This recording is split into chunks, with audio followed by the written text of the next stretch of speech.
আমি আর সামনে যাব না, আমারে এইখানেই মারো।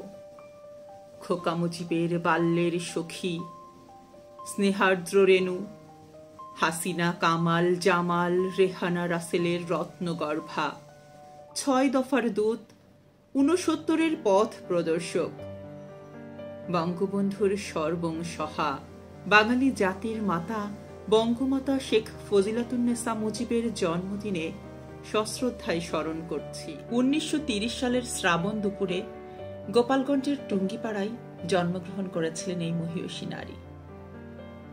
পরবর্তীতে যিনি বঙ্গবন্ধুর জীবন্ত ডায়েরি, বঙ্গবন্ধুর আদর্শ ও চেতনার বাস্তবায়নে যিনি ছায়ার মতো পাশে থেকেছেন এবং তার জন্যই কিন্তু বঙ্গবন্ধু মুজিব থেকে বঙ্গবন্ধু হতে পেরেছেন।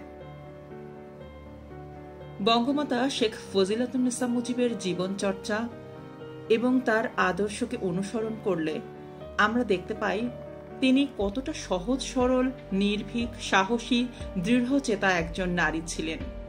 ফুলের রেণুর মতো ফুটফুটে গায়ের রং ছিল বলে তার ডাকনাম রাখা হয়েছিল রেণু। সেই ছোট্ট রেণু বঙ্গবন্ধুর হাত ধরে যখন পথ চলা শুরু করলেন, ঠিক তখন থেকে কিন্তু তার জীবন অন্যরকম সংগ্রামে পরিণত হল।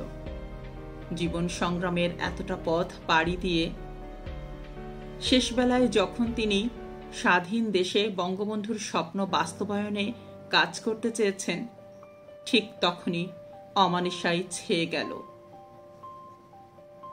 ৭৫-এর ১৫ আগস্ট ঘাতকের বুলেটের আঘাতে নিঃশেষ হয়ে গেল বঙ্গমাতা। বঙ্গবন্ধুর জীবন সঙ্গী হলেন মৃত্যু সঙ্গীও। এই মহীয়সী নারীর জীবন চর্চা থেকে আমরা অনুপ্রাণিত হতে পারি, যে কিনা প্রতিটি পদে পদে তার জীবনের সুখ স্বাচ্ছন্দ্যকে উৎসর্গ করেছেন। অবিশ্রান্ত পরিশ্রম করেছেন তিনি দেশের জন্য এবং তার স্বামীর সাফল্যের ক্ষেত্রে তার অনবদ্য অবদান রয়েছে। প্রয়াত রাষ্ট্রপতি জিল্লুর রহমান এই মহীয়সী নারীকে বিভিন্ন গুণীজনদের সাথে তুলনা করেছেন। দেশবন্ধু চিত্তরঞ্জন দাশের স্ত্রী বাসন্তী দেবী, জওহরলাল নেহরুর স্ত্রী কমলা এবং মহাত্মা গান্ধীর স্ত্রী কস্তুরভার সাথে তুলনা করে তিনি ফজিলাতুন্নেসা মুজিবকে বঙ্গমাতা উপাধি দিয়েছেন। বঙ্গমাতা আমাদের সবার জীবনে আদর্শ ও অনুপ্রেরণার নাম। তিনি বিরাজ করেন বৃষ্টি ভেজা জুয়ের শাখায়, পূর্ণিমার আলোয়, বাইগার নদীর ঢেউয়ে পাল তোলা নৌকায়, রবীন্দ্রনাথের বইয়ের পাতায়। জন্মদিনে অপার ভালোবাসা ও বিনম্র শ্রদ্ধা জানাচ্ছি পুণ্যে পূর্ণ হে জননী। শক্তি দিয়েছে, প্রেরণা দিয়েছে বিজয় লক্ষ্মী নারী। সত্যি বঙ্গবন্ধুর সাফল্যের অন্যতম অনুপ্রেরণার নাম বঙ্গমাতা শেখ ফজিলাতুন্নেসা মুজিব, যার সাহস ও অনুপ্রেরণার মাধ্যমেই রাজনীতির কবি গণসূর্যের মঞ্চ কাঁপিয়ে বলে উঠেছিলেন, এবারের সংগ্রাম আমাদের মুক্তির সংগ্রাম, এবারের সংগ্রাম স্বাধীনতার সংগ্রাম। যার সাহায্যেই বঙ্গবন্ধু হেঁটে চলেছিলেন দুর্নিবার পথ।